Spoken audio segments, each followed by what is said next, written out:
ನಮಸ್ಕಾರ ಸ್ನೇಹಿತರೆ, ಇದೀಗ ತಾನೇ ಬಂದಿರುವಂತಹ ಮುಖ್ಯವಾದ ಮಾಹಿತಿಗಳು. ಕುಟುಂಬ ರಾಜಕೀಯದಲ್ಲಿ ಕರ್ನಾಟಕ ಭಾರತದಲ್ಲಿನೇ ನಂಬರ್ 4ನೇ ಸ್ಥಾನ ಪಡೆದುಕೊಂಡಿದೆ. ಇನ್ನು ಗೃಹಲಕ್ಷ್ಮಿಯರಿಗೆ ಗುಡ್ ನ್ಯೂಸ್ ಕೊಟ್ಟ ಸಚಿವ ಲಕ್ಷ್ಮೀ ಹೆಬ್ಬಾಳ್ಕರ್ ಅವರು ನೇರವಾಗಿ ಹಣ ಜಮಾ ಅಕ್ಕಪಡೆ ಕುರಿತಂತೆ ಮಾಹಿತಿ. ಆಗಸ್ಟ್, ಸೆಪ್ಟೆಂಬರ್ ಮತ್ತು ಜುಲೈ ತಿಂಗಳ ಕಂತಿನ ಹಣ ಜಮಾ ಬಗ್ಗೆ ಮುಖ್ಯವಾದ ಸೂಚನೆ. ವಿಡಿಯೋನ ನೀವು ಸ್ವಲ್ಪನೂ ಸ್ಕಿಪ್ ಮಾಡಬೇಡಿ. ಇನ್ನು ಗಣೇಶ ಉತ್ಸವದ ಮೇಲೆ ಲಾಠಿ ಚಾರ್ಜ್ ಮಾಡಿದ್ದಕ್ಕೆ ವೇದಿಕೆ ಮೇಲೆ ರೊಚ್ಚಿಗೆದ್ದಂತ ಪ್ರಹ್ಲಾದ್ ಜೋಶಿ ಅವರ ಭಾಷಣಕ್ಕೆ ಕೇಕೆ ಹಾಕಿ ಸಿಳ್ಳೆ ಹೊಡೆದು ಚಪ್ಪಾಳಿಯ ಸುರಿಮಳೆ ಮಾಡಿದಂತ ಜನರು. ಎಲ್ಲ ಮುಖ್ಯವಾದ ಮಾಹಿತಿ ನೋಡೋಣ. ಇನ್ನು ಚಂದ್ರಗ್ರಹಣ ಬೆನ್ನಲ್ಲೇ ಸೂರ್ಯಗ್ರಹಣ, ಈ 3 ರಾಶಿಯವರು ಅತ್ಯಂತ ಜಾಗರೂಕರಾಗಿರಬೇಕಂತೆ. ಏನಿದು ಮಾಹಿತಿ ನೋಡೋಣ ಸ್ನೇಹಿತರೆ.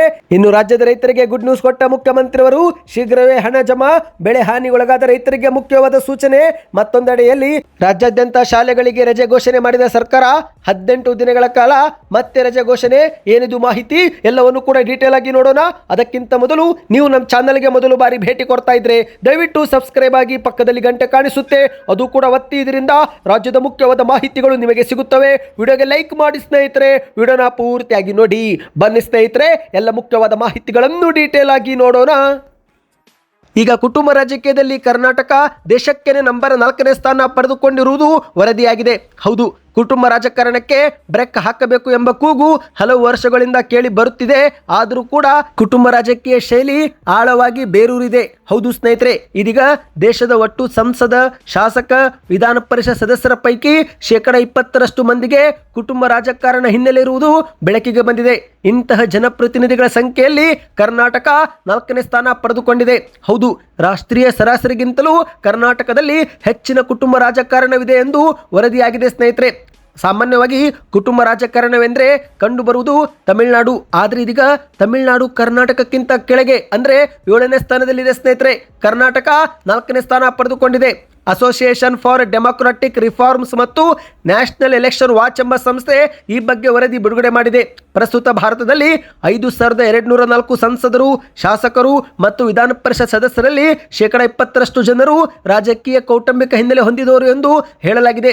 ಇದೀಗ ಕರ್ನಾಟಕ ಈ ಪಟ್ಟಿಯಲ್ಲಿ 29% ಕೌಟುಂಬಿಕ ಹಿನ್ನೆಲೆ ಹೊಂದಿದ ಜನಪ್ರತಿನಿಧಿ ಹೊಂದುವ ಮೂಲಕ 4ನೇ ಸ್ಥಾನ ಪಡೆದಿದೆ.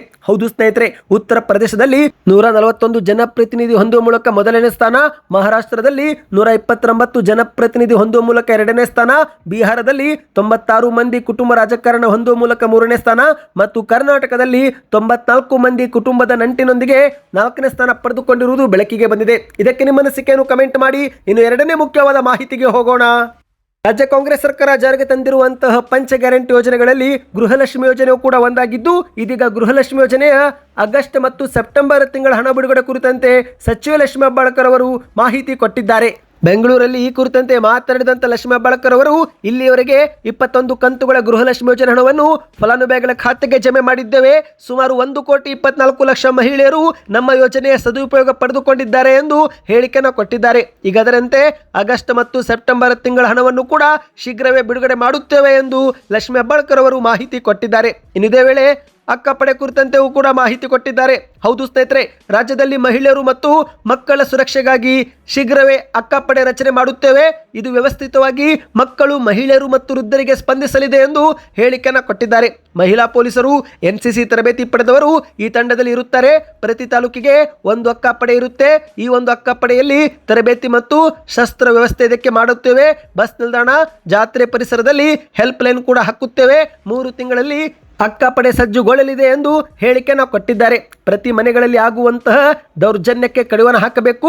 ಮನೆಯೊಳಗೆ ಆಗುವ ಅನ್ಯಾಯಗಳಿಗೂ ಅಕ್ಕಪಡೆ ಸಹಾಯಕವಾಗಲಿದೆ ಎಂದು ಹೇಳಿಕೆಯನ್ನು ಕೊಟ್ಟಿದ್ದಾರೆ.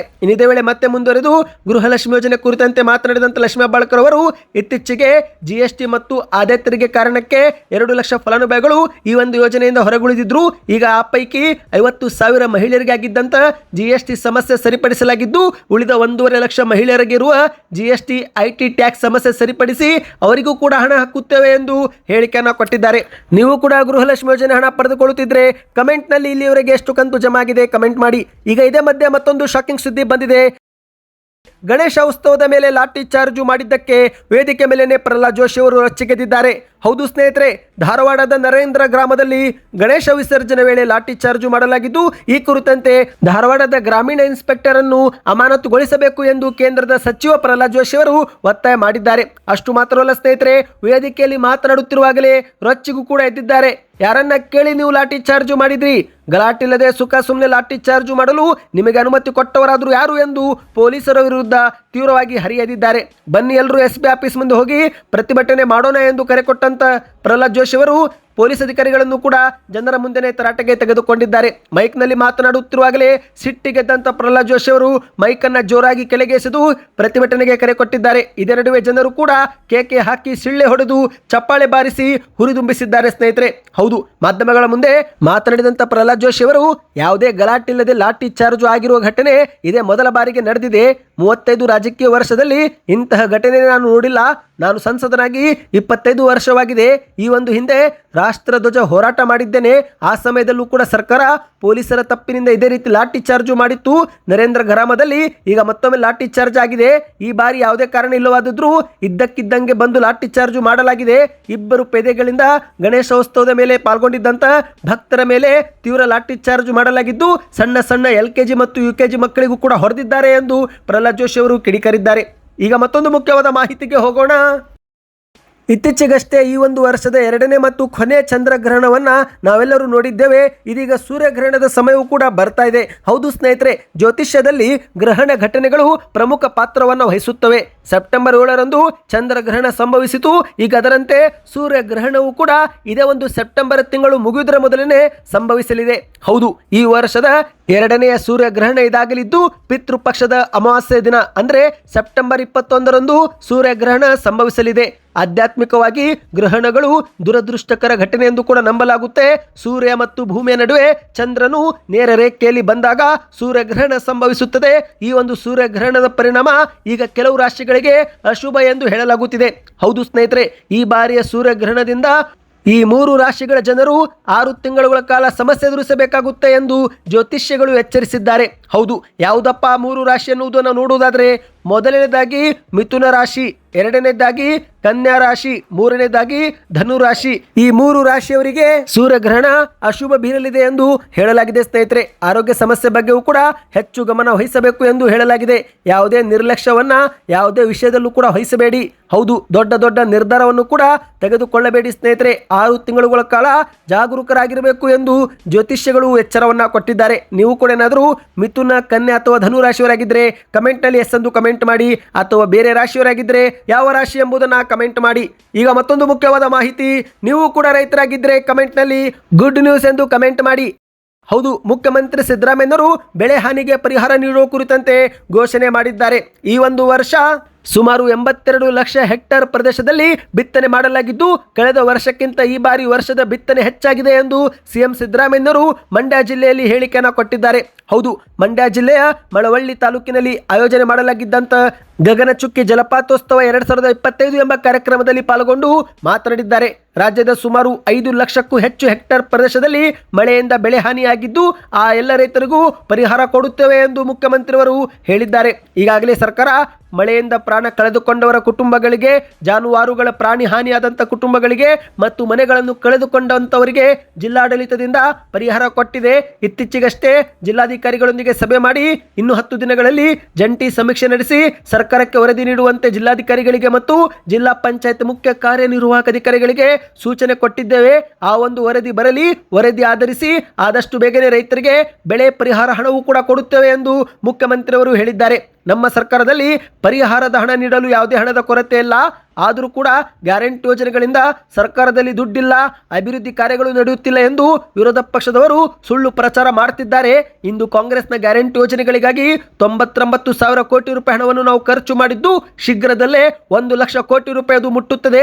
ಅಭಿವೃದ್ಧಿ ಹಾಗೂ ಗ್ಯಾರಂಟಿ ಯೋಜನೆಗಳಿಗೆ ಅಗತ್ಯವಾದ ಅನುದಾನ ಸರ್ಕಾರದಲ್ಲಿ ಲಭ್ಯವಿದೆ. ನೀವೆಲ್ಲರೂ ವಿರೋಧ ಪಕ್ಷದವರ ಸುಳ್ಳು ಪ್ರಚಾರದಲ್ಲಿ, ಆಪಾದನೆಗಳಲ್ಲಿ ಕಿವಿ ಕೊಡಬೇಡಿ. ಸುಳ್ಳು ಸುದ್ದಿಗಳನ್ನು ಹೇಳಿ ಜನರನ್ನ ಪ್ರಚೋದಿಸಿ ಸಮಾಜದಲ್ಲಿ ಅವರು ಶಾಂತಿ ಕದಡುವುದೇ ಅವರ ಕೆಲಸ. ಜನರು ಇದಕ್ಕೆ ಅವಕಾಶ ನೀಡದೆ ನೆಮ್ಮದಿಯ ಬದುಕು ಕಟ್ಟಿಕೊಳ್ಳಬೇಕು ಎಂದು ಮುಖ್ಯಮಂತ್ರಿಯವರು ಮಂಡ್ಯ ಜಿಲ್ಲೆಯಲ್ಲಿ ಭಾಷಣ ಮಾಡಿದ್ದಾರೆ. ನೀವು ಕೂಡ ರೈತರಾಗಿದ್ದು ಬೆಳೆ ಹಾನಿ ಅನುಭವಿಸಿದ್ರೆ ಯಾವ ಬೆಳೆ ಹಾನಿಯಾಗಿದೆ ಮತ್ತು ಯಾವ ಊರು ಎಂಬುದನ್ನು ಕಮೆಂಟ್ ಮಾಡಿ. ಇನ್ನು ಈಗ ರಾಜ್ಯದ ವಿದ್ಯಾರ್ಥಿಗಳಿಗೆ ಗುಡ್ ನ್ಯೂಸ್. ಹೌದು ಸ್ನೇಹಿತರೆ, ಸೆಪ್ಟೆಂಬರ್ 20ರಿಂದಲೇ ಶಾಲೆಗಳಿಗೆ ದಸರಾ ರಜೆ ಘೋಷಣೆ. ಹೌದು, ಸರಿಸುಮಾರು 18 ದಿನಗಳ ಕಾಲ ರಜೆ ಘೋಷಣೆ ಮಾಡಲಾಗಿದೆ. ಹೌದು, ಈ ಬಗ್ಗೆ ಸ್ವತಃ ಕರ್ನಾಟಕದ ಶಿಕ್ಷಣ ಇಲಾಖೆನೇ ಮಾಹಿತಿ ಬಿಡುಗಡೆ ಮಾಡಿದೆ. ಶೈಕ್ಷಣಿಕ ವರ್ಷದ ಆರಂಭದಲ್ಲಿನೇ ರಜೆ ಮತ್ತು ಕಾರ್ಯಚಟುವಟಿಕೆ ವೇಳಾಪಟ್ಟಿ ಬಿಡುಗಡೆ ಮಾಡಲಾಗಿದ್ದು, ಈಗ ಆ ಒಂದು ವೇಳಾಪಟ್ಟಿಯಂತೆ ದಸರಾ ರಜೆ ಸೆಪ್ಟೆಂಬರ್ 20ರಿಂದ ಪ್ರಾರಂಭಗೊಂಡು ಅಕ್ಟೋಬರ್ 7ರವರೆಗೆ ಇರಲಿದೆ ಎಂದು ಹೇಳಲಾಗಿದೆ. ಅಂದರೆ ಸರಿಸುಮಾರು 17 ದಿನಗಳ ಕಾಲ ರಜೆ ಇರಲಿದೆ ಸ್ನೇಹಿತರೆ. ನಿಮ್ಮ ಮನೆಯಲ್ಲೂ ಕೂಡ ಶಾಲೆಗೆ ಹೋಗುವ ವಿದ್ಯಾರ್ಥಿಗಳಿದ್ರೆ ಯಾವ ತರಗತಿಯಲ್ಲಿ ಅವರು ಓದುತ್ತಿದ್ದಾರೆ ವಿಡಿಯೋದಲ್ಲಿ ಕಮೆಂಟ್ ಮಾಡಿ. ಈ ಎಲ್ಲ ಮಾಹಿತಿ ಇಷ್ಟವಾಗಿದ್ದರೆ ದಯವಿಟ್ಟು ವಿಡಿಯೋಗೆ ಲೈಕ್ ಮಾಡ್ತಾ ಚಾನಲ್ಗೆ ಸಬ್ಸ್ಕ್ರೈಬ್ ಮಾಡಿ ಮತ್ತು ನಿಮ್ಮ ಗೆಳೆಯರಿಗೆ ವಿಡಿಯೋ ಶೇರ್ ಮಾಡಿ.